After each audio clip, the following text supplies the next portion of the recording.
नमस्कार दोस्तों, कैसे हैं आप सभी लोग। आशा करते हैं आप लोग स्वस्थ होंगे। मैं यशवंत गौरव पूर्वांचल करियर क्लासेस पे आप सभी लोगों का स्वागत करता हूं। दोस्तों, अपने इस पीईटी के निःशुल्क बैच में मैं साइंस सब्जेक्ट लेकर उपस्थित हूं, जिसमें आप लोगों के लिए आज का जो टॉपिक होगा वो बायोलॉजी से जुड़ा हुआ है। बायोलॉजी के ही सारे प्रश्न आपको देखने को मिलेंगे, जो आपकी परीक्षा की दृष्टि से बेहद महत्वपूर्ण है। क्यों महत्वपूर्ण है?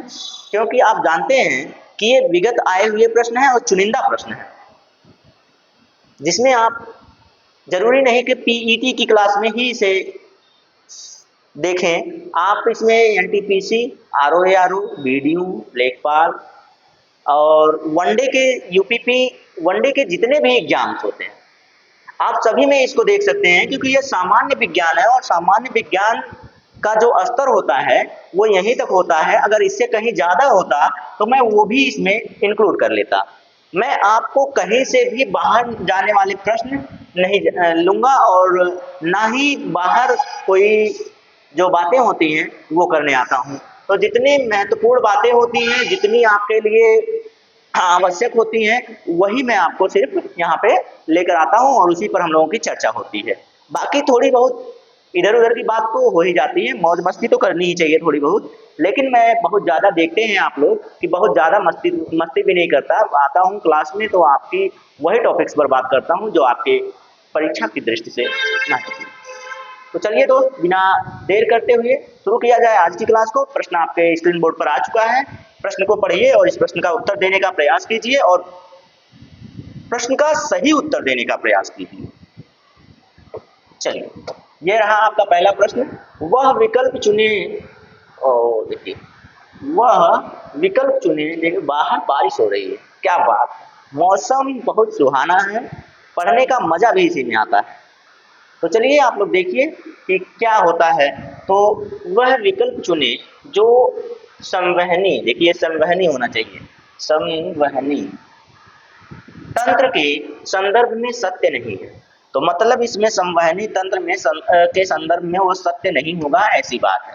मानव आरबीसी का जीवन काल 115 से 120 दिन होता है, ये तो परम सत्य है। यह शरीर के वजन के लगभग 7 से 8% होता है, ये भी सत्य बात है। रक्त कम दबाव पर उनमें झटके से और तेजी से बहता है। नहीं भाई, रक्त जो होता है संवहनी ऊतक में कम दबाव पर, भाई दो संवहनी ऊतक होती है ना, एक में कम दबाव लगता है और एक में तीव्र लगता है। तो बताइए दोनों कैसे हो सकते हैं, उनमें कैसे हो सकते हैं, यानी कि ये तो गलत हो गया, ये गलत हो गया। रक्त को सामान्यतः जीवन धारा कहा जाता है। जीवन धारा क्यों कहा जाता है भाई? आप ये जानते हैं कि जो रक्त है वो हमारे शरीर में ऑक्सीजन, कार्बन डाइऑक्साइड, पोषक तत्व अन्य सभी जो आवश्यक पदार्थ होते हैं, आवश्यक पदार्थों का क्या करता है, संवहन करता है। इसीलिए इसको जीवन धारा के नाम से भी जाना जाता है, जीवन धारा के नाम से भी जाना जाता है। यानी कि ये भी बात आपकी सत्य हो गई। तो सत्य बातें जो हैं उनको छोड़कर ये असत्य की खोज में चले हुए हैं ये प्रश्न। तो असत्य की खोज में है, तो आपका प्रश्न ऑप्शन नंबर तीसरा इसमें असत्य है, जो कि ये बताता है कि ये इसमें नहीं होता है। क्योंकि दो संवहनी ऊतक होते हैं, एक में कम दबाव पर ज्यादा तेजी से क्यों होगा भाई? उच्च दबाव पर तेजी से होता है। उच्च दबाव पर जब उच्च दबाव डाला जाएगा तब तो रक्त तेजी से और झटके से जाएगा। कम दबाव पर कहाँ, कम दबाव पे तो शिथिल हो जाएगा। तो बात ये गलत हो गई है, पूरी तरीके से गलत हो गई, और ये पूछ रहा है सत्य नहीं है। तो यही आपका राइट आंसर हो गया। बाकी सारी बातें आप याद कर लीजिएगा कि ये सारी बातें आपकी फैक्ट्स हैं और सत्य हैं। ठीक है, अब अगले प्रश्न पर चलते हैं। ये प्रश्न आपका, मनुष्य के शरीर में उपस्थित निम्न में से किस कोशिका में केंद्रक नहीं होता है? तो इसमें आपको लिखा गया है, आप देख लीजिए, एरिथ्रोसाइट्स, तंत्रिका कोशिका, आरेखित स्नायु तंत्र, या फिर इसी को कहा गया है श्वेत कोशिकाएं। तो अब आप बताइए, तो एरिथ्रोसाइट्स मैं आपको बता दूं, तो एरिथ्रोसाइट्स मैं कुछ आपको बता रहा हूं, ये नोट कर लीजिएगा। Erythrocytes, erythrocytes, leukocytes, erythrocytes, leukocytes और एक होता है थ्रोम्बोसाइट्स। क्या कहते हैं इसको? थ्रोम्बोसाइट्स। ये 3 साइट्स होते हैं और तीनों साइट्स के बारे में आपको जानना बहुत ज़रूरी होता है। जानना बहुत ज़रूरी होता है, क्यों होता है? क्योंकि एरिथ्रोसाइट्स को कहते हैं आरबीसी, ल्यूकोसाइट्स को कहते हैं डब्ल्यूबीसी और थ्रोम्बोसाइट्स को कहते हैं रुधिर प्लेटलेट्स। क्या कहते हैं भाई? प्लेटलेट्स कहते हैं। तो इस तरह से आप जब देखेंगे तो तीनों का नाम, तीनों का जो क्या बोलते हैं इसे, अन्य नाम है, ये भी मैंने आपको बता दिया। तो आरबीसीज मतलब रेड ब्लड कार्सेल्स यानी कि लाल रक्त कणिकाएं। डब्ल्यूबीसीज का मतलब क्या होता है? व्हाइट ब्लड कार्सेल्स यानी कि श्वेत रुधिर कणिकाएं। प्लेटलेट्स आप जानते हैं कि भाई ये होते हैं रुधिराणु। रुधिराणु देखिए आपके सामने है, रुधिर कणिकाएं जो होती हैं, तो ये आपके सामने है। अब इनमें से पूछ रहा था, देखिए आपको नाम उसने पलट के दिया है। तो आरबीसी जो होता है ना, इसमें केंद्रक नहीं पाया जाता है, आरबीसीज में केंद्रक नहीं पाया जाता है। और यही आपका प्रश्न आपसे पूछ रहा था, इसी की तलाश में आपका ये प्रश्न बना था कि भाई केंद्रक कहाँ नहीं पाया जाता है या किस अंग में, किस कोशिका में नहीं पाया जाता है। तो आपके सामने है कि नहीं है?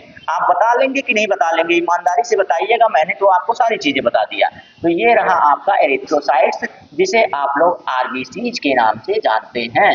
ठीक है, आप जानते हैं, तो यही आपका राइट आंसर बन गया मेरे भाई। अब बताइए मजा आ रहा है कि नहीं आ रहा है? ऐसे प्रश्न हल करने में मजा आता है, ऐसे प्रश्नों को हल करने में मजा आता है। मैंने आपसे वादा किया था और मैं अपना वादा निभाता हूँ। ठीक है, मैंने आपको कहा था कि जब मैं बायोलॉजी के प्रश्न लेके आऊंगा तो आपको मजा आएगा। तो मजा आ रहा है कि नहीं आ रहा है जरूर बताइएगा। वह विकल्प चुनें जो संवहनी तंत्र के संदर्भों में सत्य नहीं है।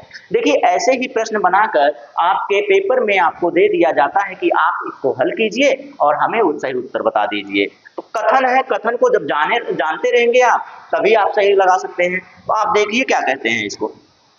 हाँ, तो यह मनुष्य के, यह शरीर के वजन के लगभग 7 से 8% होता है। ठीक है, कोई बात नहीं है।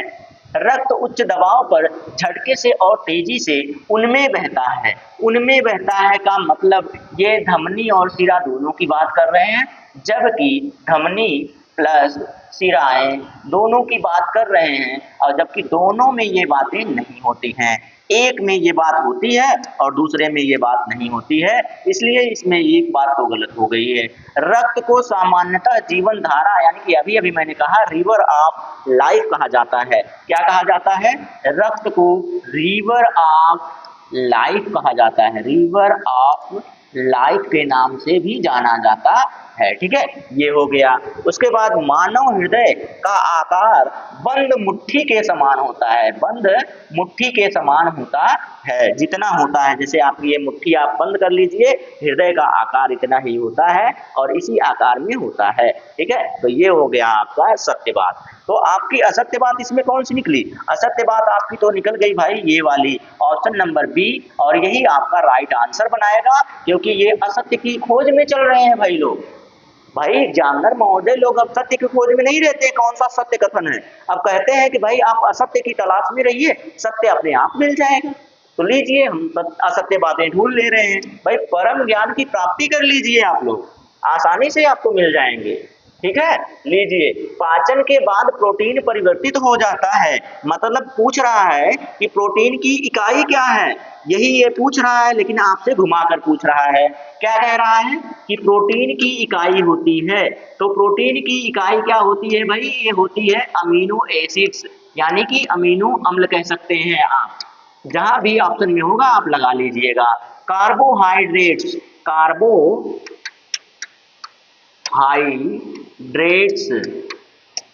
ठीक है, कार्बोहाइड्रेट्स की इकाई कहें तो ये हो जाएगा ग्लूकोज। क्या हो जाएगा भाई, ग्लूकोज हो जाएगा। उसके बाद आपका क्या है, इसमें वसा वसा दिया है कि नहीं दिया है, वसा नहीं दिया है। वसा का भी जब पाचन करेंगे तो क्या हो जाएगा, फैट में ये क्या होता है, ग्लिसरॉल में टूट जाता है। वसीय अम्ल और ग्लिसरॉल जिसे आप तेल कहते हैं, तेल में टूट जाता है ये वसा आपका। और बात कहें, ये देखिए स्टार्च है। स्टार्च जो होता है कार्बोहाइड्रेट्स यानी कि जो भोजन होता है, भोजन का संग्रह जो होता है, स्टार्च या मंड के रूप में उसे जानते हैं। किस रूप में जानते हैं, स्टार्च या मंड के रूप में जानते हैं। ये कार्बोहाइड्रेट्स का ही क्या है, संगठित रूप है।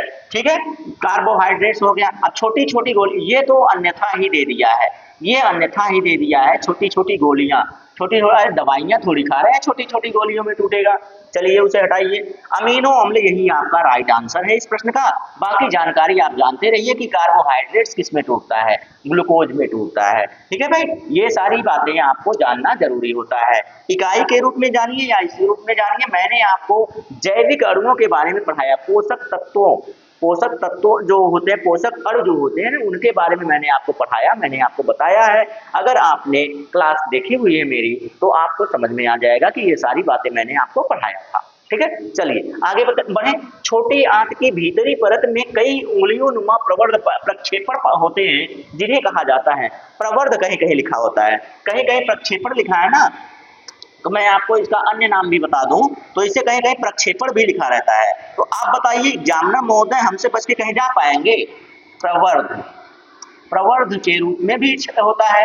उंगली नुमा प्रवर्ध होता है। किस नुमा होता है, उंगली के आकार के प्रवर्ध होते हैं, जिसे हम लोग रसांकुर, हिंदी में कहें तो रसांकुर, और अंग्रेजी में कहें तो विलाई के नाम से जानते हैं, विलाई के नाम से जानते हैं। और अब की किताब लिख के लाती है विली, अब की किताब जो है एनसीईआरटी, उसमें विली देखने को मिलता है। तो आपको जहां भी देखने को मिले आप फट से आंसर मार के झट से निकल चलिए, ये लीजिए फट से लगाइए, झट से चलिए। अब देखिए कोशिकाएं, कोशिकाएं आप जानते हैं कि जीवन की मूलभूत इकाई है, सबसे छोटी इकाई है, इसके बारे में और क्या ही कहना है। कोशिकाओं का संगठित रूप ही क्या बनाता है, ऊतक बनाता है। एंजाइम्स आप जानते हैं भाई, ये तो हमारे उपापचयी क्रियाओं के लिए उत्तरदायी होता है।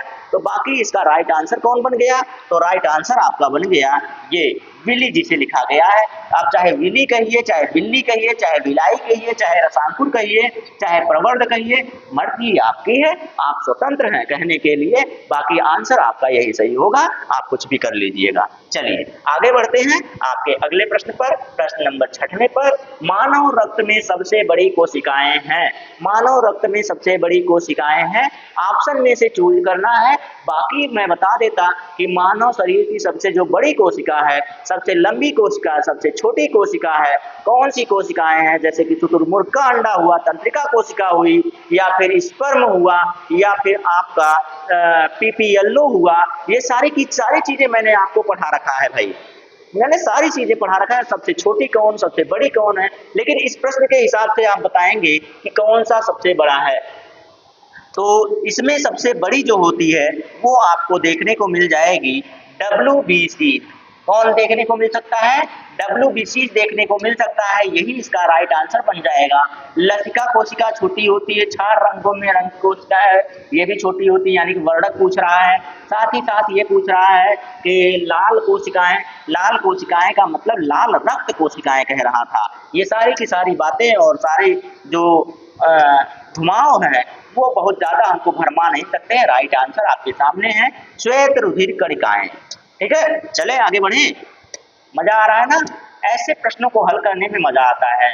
में तंतुबंध नहीं होता है, तंतुबंध नहीं होता है। तंतुबंध का मतलब क्या होता है, कांड्रा और स्नायु, कांड्रा स्नायु, क्या बोलते हैं उसे, टेंडन, ये जो जोड़ होते हैं, जैसे कि आपका मांसपेशियों से हड्डियों का जोड़, मांसपेशियों से हड्डियों का जो जोड़ होता है उसे तंतुबंध कहते हैं। क्या कहते हैं, तंतु बंध कहते हैं, या फिर टेंडन कहते हैं। क्या कहते हैं, टेंडन, या फिर कांड्रा कहते हैं। और एक और है जिसे स्नायु कहते हैं, जब हड्डी और हड्डी का जोड़ होता है उसे स्नायु कहते हैं। तो आप सारी बातें जानते रहिए ना यार, मैं जो बोलता हूँ वो आप लोग अगर सुन के अपने दिमाग में बैठा लिए ना, तो आपसे प्रश्न कहीं आगे भाग ही नहीं पाएगा। आप उसको दौड़ा के पकड़ लेंगे, झपट्टा मार के पकड़ लेंगे तुरंत, कहेंगे यार ऐसे कहाँ जाओगे, सर जी ने तो सब कुछ पढ़ाया हुआ है, फिर भागोगे कहाँ आप। आइए देखिए इस प्रश्न का, तो किसमें नहीं होता है ये जोड़। अब भाई ये बताइए, रक्त में कोई जोड़ होता है, रक्त में कोई जोड़ होता है या तो तरल संयोजी ऊतक होता है। क्या होता है, तरल संयोजी ऊतक होता है मेरे भाई। क्या होता है, ऊतक होता है। अब बताइए, तरल संयोजी ऊतक में रक्त में जोड़ अगर होता हड्डियों का, हड्डी कहाँ पाई जाती है रक्त में, रक्त में हड्डी पाई नहीं जाती। बाकी वृक्क है, हृदय है, ये सभी चीजें कहीं ना कहीं जाकर हड्डियों से सहारा लेते हैं और क्या बोलते हैं उसे, मांसपेशियां मांसपेशियों से जुड़ी होती हैं। लेकिन जो रक्त होता है ये भाई तरल संयोजी ऊतक होता है, इसीलिए इस प्रश्न का जो राइट आंसर बनेगा वो बन जाएगा रक्त, जिसे आप लोग कहते हैं क्या, ब्लड। क्या कहते हैं भाई, ब्लड कहते हैं। लीजिए ब्लड के कलर का हमने इसको लिख दिया, चाहे आप रुधिर कह लीजिए, ठीक है, मर्जी आपकी है, हम आपको स्वतंत्र करते हैं, चाहे जो नाम जानते रहिए चाहे जो नाम लिखिए। शरीर में निम्नलिखित में से किसकी अधिकता से हृदय घात यानी कि हार्ट अटैक होता है। हार्ट अटैक होता है, हृदय घात जिसे कहा जाता है, जिसे कहते हैं ना अटैक आई गए उनकरे, एकाएक उनकरे अटैक आई गए, बेचारू मर गए। अब कैसे मर जाते हैं ये देखिए, अब मैं बताऊं आपको, तो भाई ये बुक जिनकी है जहां पर ये लिखा गया है, एक बुक से ही संग्रह है इसका, तो उस बुक वाले भाई आप जानते रहिए कि आपने आंसर ये दिया हुआ है कि रक्त यूरिया के कारण, नहीं ये तो नहीं होगा भाई, कोलेस्ट्रॉल, रक्त प्रोटीन, रक्त शर्करा, रक्त शर्कराएं और रक्त प्रोटीन जो होती हैं इनसे कोई कोलेस्ट्रॉल बढ़ेगा नहीं, इसीलिए ये भी नहीं हो सकते, रक्त प्रोटीन भी नहीं है, रक्त शर्करा भी नहीं है। इसका जो राइट आंसर बनेगा दोस्त, अब मैं बता दूं आपको, तो कोलेस्ट्रॉल बनेगा। और कौन सा कोलेस्ट्रॉल बनेगा भाई, तो इसमें से HDL हाई डेंसिटी लिपोप्रोटीन जो होता है यही सबसे ज्यादा घातक होता है, यही सबसे ज्यादा घातक होता है। लो डेंसिटी प्रोटीन जो होता है ना दोस्त, ये ज्यादा वो नहीं बनाता है, ज्यादा अपने आप को संग्रह नहीं होने देता है, लिपोप्रोटीन, ठीक है, लिपोप्रोटीन।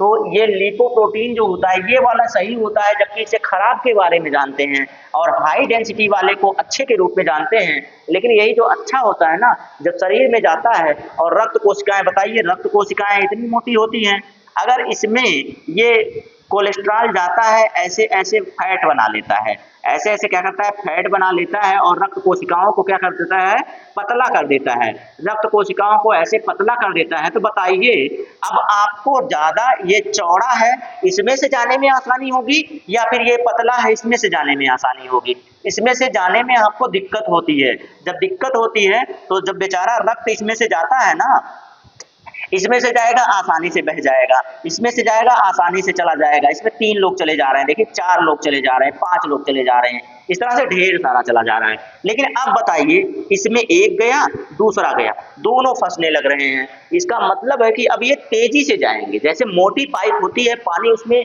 आसानी से जाता है, बहुत धीरे धीरे जाता है, बहुत आसानी से जाता है, लेकिन यही पाइप पतली कर दीजिए, जैसे टिल्लू पंप की पाइप होती है, आप उसे दबा देते हैं तो उसका प्रेशर बढ़ जाता है, जब उसका प्रेशर बढ़ेगा तो बताइए उसका लोड कहां पर जाएगा। जैसे आप टिल्लू पंप है, टिल्लू पंप से पानी चलाते हैं, मोटर से पानी चलाते हैं और आप उसकी पाइप को दबाते हैं, पाइप जब दबाते हैं तो लोड कहां पर पड़ता है, मोटर पर पड़ता है ना। उसी तरह से जब नसों पर दबाव बढ़ेगा, नसों पर दबाव बढ़ेगा तो प्रेशर कहां पर पड़ेगा, प्रेशर आपके हार्ट पर पड़ता है। तो वही हार्ट पर पड़ने के कारण हार्ट बेचारा कितना लोड सहे, जब लोड नहीं सह पाता है, सही से चल नहीं पाता है, तो वो क्या हो जाता है, काम करना बंद कर देता है, काम करना बंद कर देता है। भाई मोटर और उसके हिसाब से तो आप समझेंगे तो बहुत आसानी से समझ जाएंगे कि कैसे हृदयघात होता है आपके शरीर में। तो कोलेस्ट्रॉल ही इसका क्या है, उत्तरदायी होता है। इसी की अधिकता से हृदयघात यानी कि हार्ट अटैक होता है। मुझे लगता है कि आप बड़े प्यार से समझ गए होंगे कि किसी इंसान को हार्ट अटैक कैसे होता है, या फिर किसी तरह से आप सोच रहे हैं कोई चीजें, बहुत ऐसी चीजें सोच रहे हैं जिससे आप बहुत घबरा गए हैं, आपका ब्लड प्रेशर अपने आप बढ़ गया है, यानी कि ये जो मानसिक प्रेशर है आपका वो बढ़ गया और इसने शरीर का कंट्रोल खो दिया। इसने जब शरीर का कंट्रोल खो दिया तो हृदय भी भाई कंट्रोल खो देगा, क्योंकि यही इसको नियंत्रित करता है,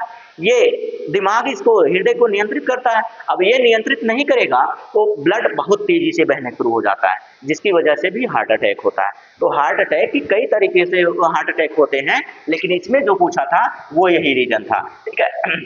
तो इसका राइट आंसर क्या हो गया भाई, कोलेस्ट्रॉल हो गया। चलिए आगे बढ़ते हैं, अब आगे बढ़ते हैं अगले प्रश्न पर, प्रश्न नंबर 9 पर। ये लीजिए, हृदय पेशी कोशिकाएं होती हैं। हृदय पेशी जो कोशिकाएं होती हैं वो बेलनाकार, शाखित और एक नाभिकीय होती हैं। कैसी होती हैं, एक नाभिकीय होती हैं। तो आप ढूंढिए कहाँ पर है ये प्रश्न में ढूंढिए भाई, ऐसे ऐसे एक साइड लिखा हुआ था, सब मैंने पहले ही बता दिया। ढूंढिए, बेलनाकार शाखायुक्त, बेलनाकार शाखायुक्त यानी कि शाखित होती है। बहु, ये देखिए बहुनाभिकीय नहीं, एक नाभिकीय मैंने बोला है। बेलनाकार शाखा विहीन, ये देखिए शाखा विहीन हो गया, ये शाखा युक्त हुआ लेकिन बहुनाभिकीय हो गया। अब देखिए ये वाला ऑप्शन मिल गया आपका। भाई ढूंढने में अगर आपको पता है तो आप आसानी से ढूंढ लेंगे यार, आपको कोई दिक्कत नहीं होने वाली है। आप बस मेरे साथ रहिए, मैं सारी चीजें आपको बताता चलूंगा कि कैसे ढूंढा जाता है, कैसे ऑप्शन एलिमिनेशन किया जाता है, कैसे ऑप्शन को काटा जाता है, कैसे ऑप्शन पे ऑप्शन मिलाया जाता है, सारी चीजें मैं बताऊंगा। ये रहा प्रश्न नंबर 10, आप बताइए। धमनियां रक्त का वहन करती हैं जो कि भरी होती है, किससे भरी होती है ये बताना है। तो किससे भरी होती है मेरे भाई, तो ये भरी होती है ऑक्सीजन से। किससे भरी होती है, ऑक्सीजन से भरी होती है। साथ ही साथ पोषक तत्वों से भरी होती है। किससे भरी होती है, पोषक तत्वों से भरी होती है, ठीक है, पोषक तत्वों से भरी होती है। और जो महत्वपूर्ण तत्व होते हैं, पोषक तत्व में तो सभी आ गए हैं, जैसे कि प्रोटीन, मतलब जो भी हो गया, जैसे कि आपका प्रोटीन, विटामिन और मिनरल्स, खनिज लवण, सब कुछ उसी में आ गया। सब हो गया तो सब हो गया। चलिए ये सारी चीजों को हटा दीजिए। ये प्रश्न तो शायद कल वाले में था, कल वाले में था ना, हाँ कल वाले में था ये तो आया होगा, रिपीटेड प्रश्न है, हमारी क्लास में रिपीटेड प्रश्न है। प्लाज्मा जो रक्त का एक संघटक है होता है, प्लाज्मा क्या होता है भाई, मैं आपको बताऊं, रक्त का संघटक मैंने अभी आपको कल नहीं परसों वाली क्लास में बताया हुआ था कि रक्त जो होता है वो दो भागों में बढ़ता है, 45% और 55%। 45% जो होता है ये रुधिर कणिकाएं होती हैं, ये रुधिर कणिकाएं होती हैं, रुधिर कणिकाएं होती हैं, ठीक है। और ये प्लाज्मा होता है, ये क्या होता है, प्लाज्मा होता है। और ये दोनों के दोनों तरल संयोजी ऊतक होते हैं, तरल संयोजी ऊतक होते हैं, ठीक है, तरल संयोजी ऊतक होते हैं। तो अब आप बताइए, तरल लगा हुआ है तो यहाँ पे तरल की जगह पे द्रव लिखा हुआ है, तरल की जगह पे लिक्विड लिखा हुआ है। तो आप बताइए, फॉर्म बदलने से, नाम बदलने से इंसान थोड़ी बदल जाएगा। ये नाम बदलने से अगर इंसान बदल जाता ना तो बहुत सी चीजें घबरा जाते, बहुत हेरा फेरी होती। तो देखिए प्रश्न आपके सामने है, इन प्रश्नों का उत्तर देते रहा कीजिए, ठीक है, बढ़िया प्रश्न है। लीजिए ये रहा अगला प्रश्न। निम्नलिखित में से कौन सा विकल्प लाल रुधिर कणिकाओं के बारे में सही नहीं है। भाई अब जो एग्जामिनर महोदय होते हैं ना, वो असत्य की तलाश में ढूंढ रहे हैं, असत्य की तलाश। पहले जो ऋषि मुनि थे हमारे, वो सत्य की तलाश में, सत्य की खोज में मारे मारे फिरते थे। लेकिन अब जो हमारे एग्जामिनर महोदय आ गए हैं, वो सत्य नहीं असत्य की तलाश में। देखिए सत्य नहीं है, अरे मेरे भैया सत्य पूछ लेते तो क्या चला जाता आपका, आप अगर सत्य पूछ लेते तो कुछ चला जाता क्या, नहीं जाता ना। चलिए अब देखिए इसमें से गलत क्या है, ये जानते हैं आपको फंसाने के लिए होता है, क्योंकि आप सत्य में एक सत्य जान रहे हैं, इसमें 3 सत्य ढूंढने के बाद चौथा सत्य मिलेगा आपको, इसीलिए आपको फंसाने के लिए सिर्फ ये सारी चीजें, ये टेक्निक अपनाई गई है। जैसे नहीं कहते टेक्नोलॉजिया, तो वही काम है ये टेक्नोलॉजिया लगाकर आपको फंसा दिया गया, सही सही देकर गलत ढूंढने को कह दिया गया। लीजिए ढूंढिए। कार्य मतलब इसका कार्य जो होता है ऑक्सीजन और कार्बन डाइऑक्साइड का परिवहन करना। सही बात है, करता है ये कार्य। आकृति कैसी होती है? वृत्तीय और उभयातल होती है। सही है, ये बात भी सही है। आकृति उसकी वृत्तीय होती है, गोली होती है और उभयातल होती है, मतलब जो लेंस जैसा होता है अवतल होता है, अवतल दो अवतल मिला देंगे उभयातल हो जाएगा। ठीक है, चलिए तो ये लंबाई इसकी कितनी है? 5.7 माइक्रोमीटर। तो ये बात तो हमको हजम नहीं होगी। हीमोग्लोबिन मौजूद होता है, ये मैं कल परसों से ही बताता आ रहा हूँ। चलिए ये देखिए, लंबाई की बात करें तो ये व्यास कहते तो ज्यादा अच्छा था, व्यास कहते तो ज्यादा अच्छा था। इसकी लंबाई कहाँ बन रही है? लंबाई थोड़ी बनती है, व्यास बनता है। और व्यास जो बनता है वो इतना नहीं बनता है, ये बनता है 6.8 के आसपास। कितने के आसपास बनता है? 6 से 8 के आसपास, 6 से 8 माइक्रोमीटर के आसपास बनता है ये। ठीक है, इतने मीटर के आसपास बनता है, यानी कि यही तो हमें गलत कर दिया। तो और गलत की ही तलाश में हैं हम लोग। जब गलत की तलाश में है तो यही राइट आंसर बन गया भाई। आंसर तो हमारा मिल गया, बाकी तीनों सही है।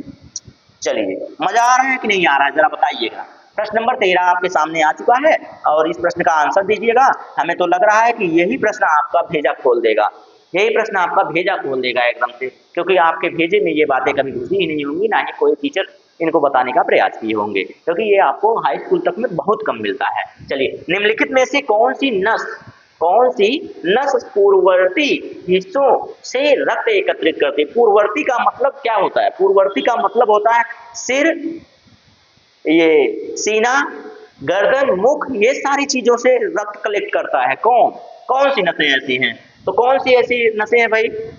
तो ये नसें आपकी नीले तो आपका यार हृदय का भाग है ना, नीले आपके हृदय का भाग है। दो अलिंद, दो नीले होते हैं।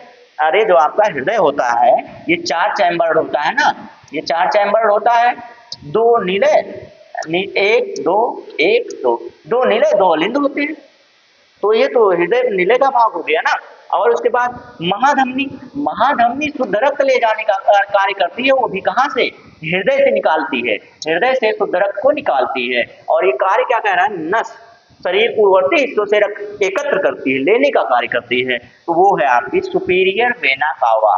सुपीरियर वेना कावा इसे कहते हैं, सुपीरियर वेना कावा कहते हैं। इंफीरियर जो होता है वो नीचे के अंगों से हाथ पैर जो होता है ना, ये पैर और पैर के नीचे के भाग जैसे पेट, स्टमक, ये सब है, इन सब से रक्त को कलेक्ट करके हृदय को देने का कार्य करता है। तो एक सुपीरियर है, एक इंफीरियर है। Superior, inferior. सुपीरियर जो होता है ऊपर से आता है और इंफीरियर जो होता है नीचे से ब्लड को हृदय में ले आता है। तो ये सारी की सारी बातें आपको जाननी चाहिए, आपके लिए ये नई बात है। तो ये